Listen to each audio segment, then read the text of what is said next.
تازہ ترین ویڈیوز کے لیے چینل کو سبسکرائب کر کے بیل آئیکن اور آل نوٹیفیکیشن پر کلک کریں تاکہ آپ کو ملے ہر اپڈیٹ سب سے پہلے۔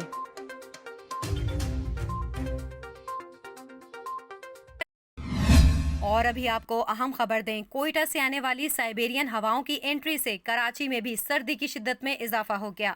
آپ کو اہم خبر سے آگاہ کر رہے ہیں، گوادر سے خنجراب تک ملک کے مختلف شہر شدید سردی کی لپیٹ میں ہیں۔ آج آزاد کشمیر کی تحصیل لہ سرد ترین مقام رہا، جہاں درجہ حرارت -10 ریکارڈ کیا گیا۔ محکمہ موسمیات کے مطابق زیارت اور اسکردو میں -7، جبکہ کالام، استور اور گوبس میں -5 ریکارڈ کیا گیا۔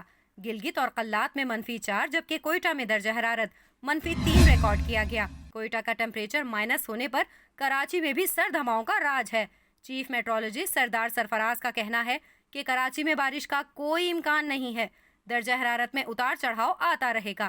کراچی میں گزشتہ رات کم از کم درجہ حرارت 18 ڈگری ریکارڈ کیا گیا۔ دوسری جانب زیارت میں بھی رواں سال کی پہلی برف باری کے باعث سردی بڑھ گئی ہے۔